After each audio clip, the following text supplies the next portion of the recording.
Bass voices are a very common part of many larger modular patches. Creating a simple bass line is a great starting point for learning the fundamental elements of patching. In this video, we'll take a look at several ways to expand on the simple bassline patch that we created in part 1. Click here to check out the first video before following along with this one.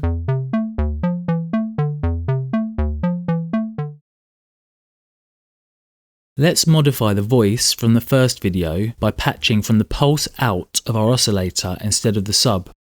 The rest of the patch has stayed exactly the same. Using the MCO's pulse output allows us to reshape the wave with the PWM control.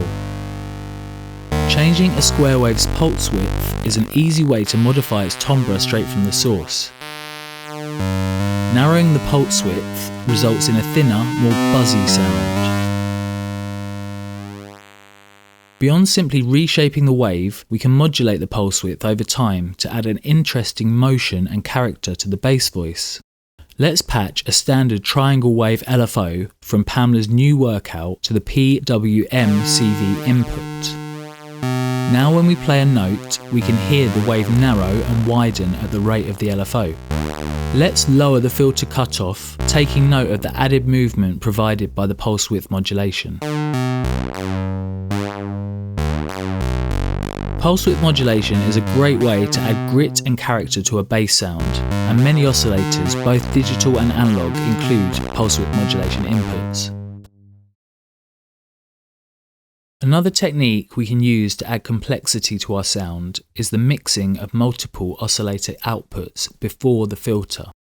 Let's patch the sub output of the MCO to the first channel of the Tangle Quartet and take its mix output into the filter. If we increase the level of channel 1, we will start to hear the MCO. This is essentially the same sound as our original patch. However, now that we have a mixer in the chain before the filter, we can add another output from the MCO. So let's patch a saw wave from the main out to channel 2 of the Tangle and bring up its level. Keep in mind that the VCA from channel 4 is completely separated from this mixer since its individual output is patched. We have now mixed a square and saw wave pitched exactly 1 octave apart from one another. The patch has remained relatively simple, but has taken on a totally different timbral quality.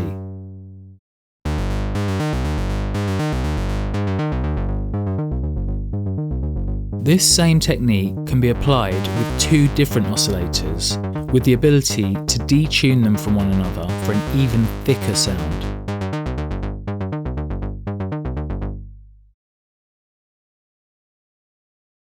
Although many synth voices sound fine with just a single envelope, we can shape sounds further by using 2. Instead of duplicating the same envelope CV to both the filter and VCA, we can provide each one with its own dedicated envelope. Like we did before, let's use the gate output of our keyboard to trigger the envelope.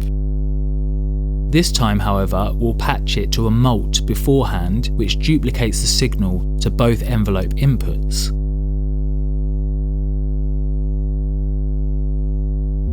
If we press a key, we can see that the 2 envelopes fire simultaneously. Let's patch the first envelope to control the filter cutoff and the second to control the VCA level.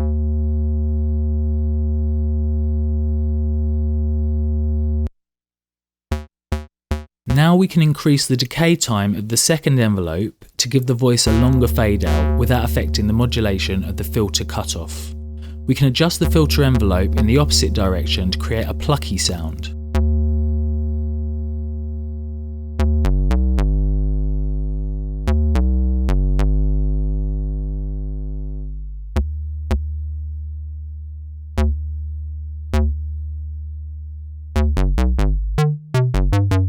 Let's try adding a slower attack to the filter, keeping the VCA's attack immediate.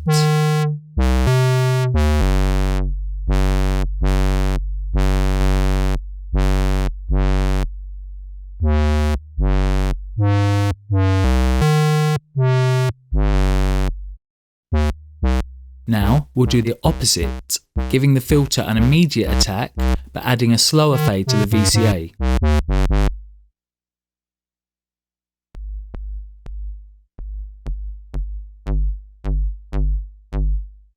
This gives our bass sound an interesting and more dynamic quality.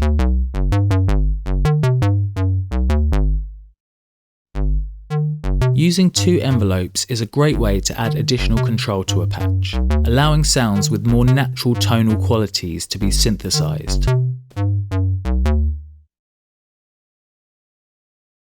Instead of using the keyboard, let's now sequence the bass voice from within the system. We'll generate both the gate and volt per octave CV signals from the Pamela's new workout.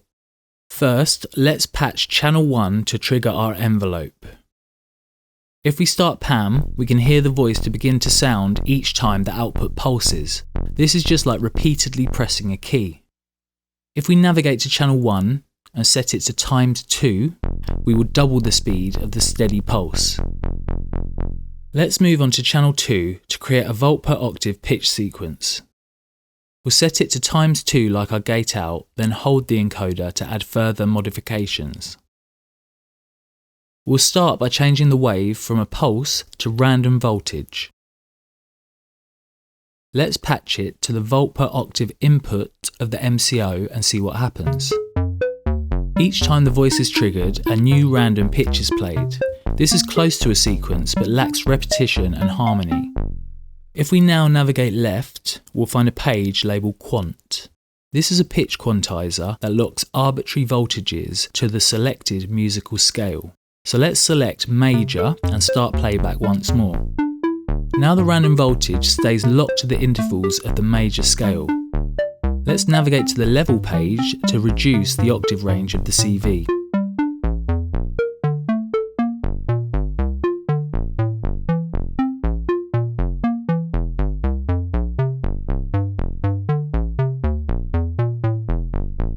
We can also adjust the offset to set the lowest note that can be played.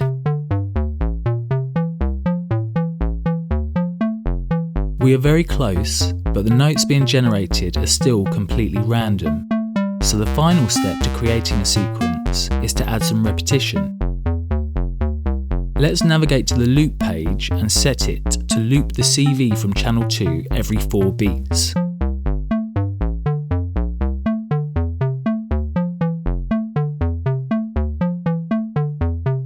This sounds much closer to our original keyboard sequence.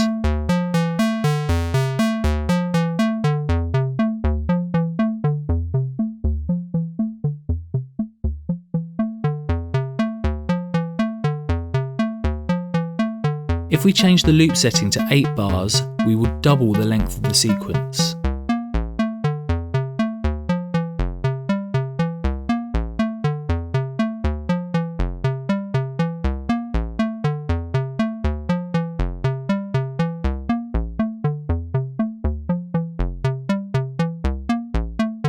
Let's return to channel 1 and give the gate signal a more interesting rhythm. First of all, we'll double the speed of the pulse on the main page. Then we'll hold the encoder to add further modifications. If we navigate to the E step page, we can create a Euclidean pattern. We'll set the total number of steps in the pattern to 8, then use the E trig page to space 5 pulses evenly across the steps. The result is a simple repeating pattern that complements the pitch sequence. This is just a starting point for creating sequences with Pamela's new workout. Try adjusting other settings like random skip and logic to produce more complex results.